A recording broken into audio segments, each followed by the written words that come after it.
Hola amigos, buen día. Bueno, este es un caminito por acá por Otilpan, bajando de Otilpan hacia San Antonio, antes de la vereda que sube al Rancho Viejo. Un caminito pues muy tranquilo, muy boscoso,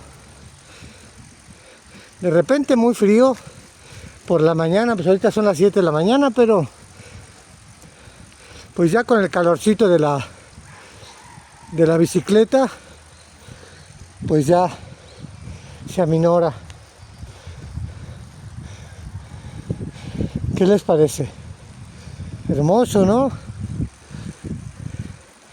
Qué mejor para iniciar la mañana. Y bueno, obviamente dando gracias a Dios por un nuevo día.